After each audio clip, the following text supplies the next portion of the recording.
We are not happy with that whole situation because we believe it could have been stopped at the source. It could have been stopped quickly, and it wouldn't have spread all over the world. And we think that should have happened. So we'll let you know at the appropriate time, but we are doing serious investigations. President Trump, just moments ago, as health officials in China say that the last COVID-19 patients in Wuhan have now been released from the hospital, a major milestone for the city where the pandemic first began. But the government announcement comes as Fox News reports that China may have had up to 50 times more cases than they have admitted or reported officially.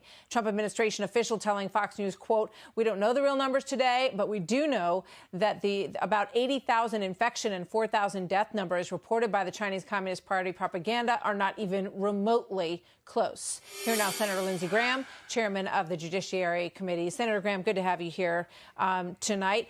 You know, obviously, it's very difficult to believe what's coming out of China in terms of these numbers. Right. I'm just going to pop up the population numbers for everybody at home so they can get a look at this.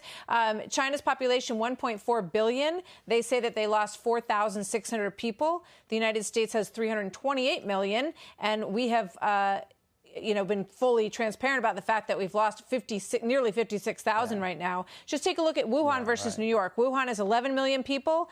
3,800 deaths. New York City, 8.4 million, 17.5 million deaths. What's going on here? Well, that's Chinese Communist Party BS. That's what's going on here. Here's what we do know. 26 million Americans are out of work because of this virus.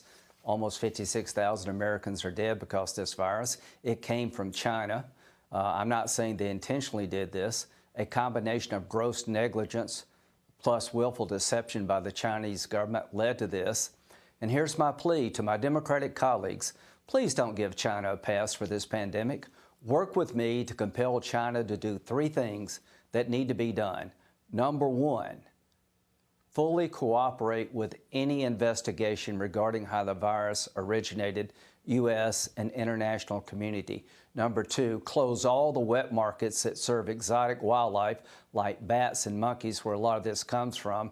And three, release all the Hong Kong democracy advocates that have been jailed since the virus started. We're going to put sanctions on China till they do those three things. And I need Democrats. Democrats have been very silent when it comes to China. Please do not give China a pass.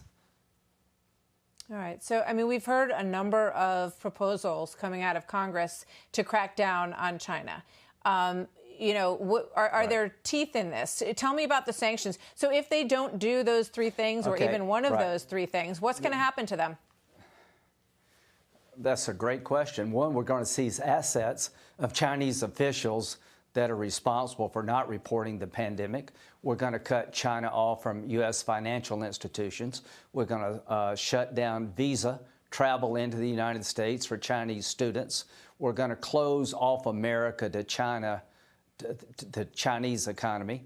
And we're going to make it hard for them to do business in the United States until they fully cooperate, close the wet markets, and release the Hong Kong democracy advocates. There's real teeth in this bill. But the only way it will really have teeth if it's bipartisan. So to the Democratic Party, join me and President Trump and all Republicans to send a signal to China. Business as usual is over until you change your behavior. You know, it's interesting. The polls that we've seen show that the American people are really waking up to this issue and that they don't want us to be dependent on China anymore. And I find that fascinating. It, sort of reminds me of the Made in the USA movement that was around in the late 70s, early 80s. And, I actually have a little clip from one of those jingles that I'm going to play. Go ahead. Let's play that.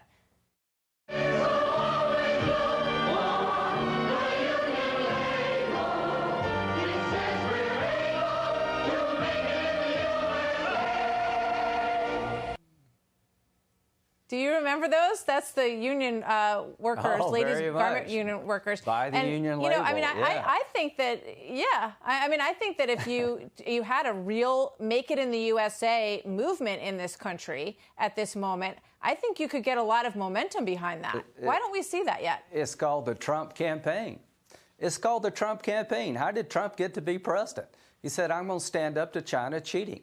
I'm going to stand up to China stealing our jobs, stealing our intellectual property, ripping us off, manipulating their currency. One of the biggest reasons that Donald Trump is president of the United States, he saw the behavior of China to be unacceptable. Every other president before him has given China a pass. He's not going to give China a pass. I hope the Democratic Party, who's talked tough in the past about China, will step up and work with me to make sure we find out what happened in China. If they don't cooperate, they lose access to the U.S. economy. Number two, shut these wet markets. This is the third pandemic to come out of wet markets.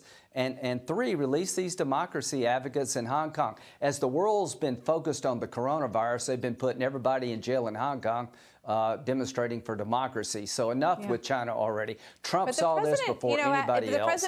I'm going to give Democrats a chance to do something about it. I mean, the president's been very tough on China when it comes to the trade deal, very tough on China in a lot of ways. But he also says, President Xi is my friend, and I'm not going to do anything really dramatic unless he reneges on this trade deal. He's definitely holding out on that trade deal as one last connection to China and their economy. You can tell from what he says. Yeah, well, one, this guy's not our friend. A friend would not let this happen to somebody that they considered to be a friend. A friend would not sit silently by and protect his own country while the rest of the world gets infected. Now, China is somebody we have to do business with. I want a good relationship with China, but they've got to earn it. So this is a chance for the Democratic and Republican parties to come together. We've come together back here at home by putting money on the table to help Americans get through the coronavirus. We need to come together when it comes to punishing China to make sure it doesn't happen again. If they get away with it this time, they'll do it again. So enough is enough with China. Well, there's no doubt. We've spent decades working on energy independence, which we finally achieved, absent the current energy situation. And, I think there is a movement in this country to want independence from China. And we'll see if that's what we get. And we'll be watching your bill as you try to get it to move through the process. Thank you, Senator. Well, I hope we have a vote on it. I hope we have a vote on it. Thank you. Good. We'll look forward to it. Thank you very much.